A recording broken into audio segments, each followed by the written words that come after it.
নিজেই গাড়ি ড্রাইভিং করে দীর্ঘ ৭ বছর পরে মায়ের সাথে দেখা করলেন তারেক রহমান। বিএনপির চেয়ারপারসন ও সাবেক প্রধানমন্ত্রী খালেদা জিয়ার চিকিৎসার জন্য লন্ডনে পৌঁছেছেন বুধবার ৮ জানুয়ারি বাংলাদেশ সময় দুপুর ২টা ৫৫। তাকে শুভেচ্ছা জানাতে হিথ্রো বিমানবন্দরে আসেন তার বড় ছেলে ও বিএনপির ভারপ্রাপ্ত চেয়ারম্যান তারেক রহমান। এ সময় তারেক রহমানের সঙ্গে ছিলেন তার স্ত্রী ডক্টর জুবাইদা রহমান। দীর্ঘ ৭ বছরের প্রতীক্ষার পর মায়ের দেখা পেয়ে তাকে জড়িয়ে ধরেন তারেক রহমান। বিমানবন্দরে শারীরিক অবস্থার পর্যবেক্ষণ করার পর খালেদা জিয়াকে ভর্তি করা হতে পারে লন্ডন ক্লিনিকে। এজন্য প্রস্তুত রাখা হয়েছে অ্যাম্বুলেন্স। বিএনপির চেয়ারপারসন বেগম খালেদা জিয়া সর্বশেষ ২০১৭ সালের ১৫ জুলাই লন্ডন সফরে গিয়েছিলেন। এরপর ৭ বছরের মধ্যে তার আর কোনো বিদেশ সফর হয়নি। এই দীর্ঘ সময়ের মধ্যে তার সঙ্গে তার ছেলে তারেক রহমানেরও সরাসরি কোনো দেখা হয়নি। খালেদা জিয়াকে স্বাগত জানাতে বিমানবন্দরে যুক্তরাষ্ট্র বিএনপির সভাপতি এম.এ. মালেক, সাধারণ সম্পাদক কায়সার এম আহমদ সহ অনেক নেতাকর্মী উপস্থিত হন।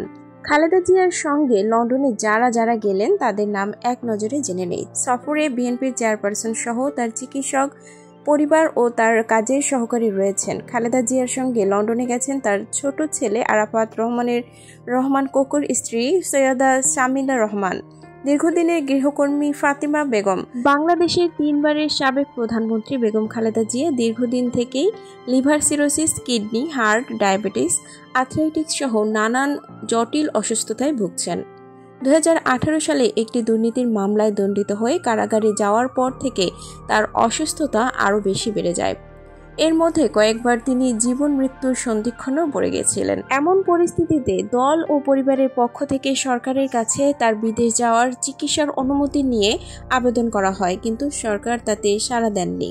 অবশেষে ৫ আগস্ট ২০২৪ ছাত্র জনতার অভ্যুত্থানে স্বৈরাচার শেখ হাসিনা সরকারের পতনের পর রাষ্ট্রপতির এক আদেশে খালেদা জিয়া মুক্তি পেয়েছিলেন। সর্বশেষ ২০২৩ সালের অক্টোবরে যুক্তরাষ্ট্র থেকে ঢাকায় আসা জনস হপকিন্স বিশ্ববিদ্যালয় হাসপাতালের ৩ জন বিশেষজ্ঞ চিকিৎসকের তত্ত্বাবধানে খালেদা জিয়ার শরীরে রক্তনালীতে সফল অস্ত্রোপচার হয়েছিল। বেগম খালেদা জিয়ার চিকিৎসকরা জানিয়েছিলেন, লিভার সিরোসিসে আক্রান্ত খালেদা জিয়ার লিভার প্রতিস্থাপন করা খুবই জরুরি হয়ে পড়েছে।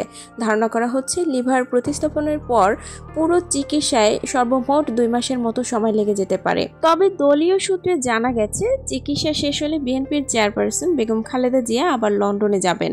সেখান থেকে সৌদি আরবে পবিত্র উমরা পালন করে তারপর দেশে ফিরতে পারেন। দর্শক, এই ছিল বিএনপির চেয়ারপারসন বেগম খালেদা জিয়া এবং তারেক রহমানের সাক্ষাৎকারের সর্বশেষ আপডেট।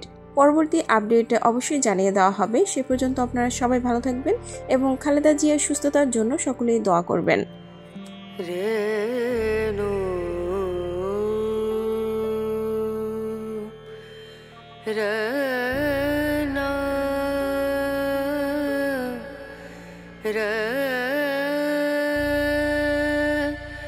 না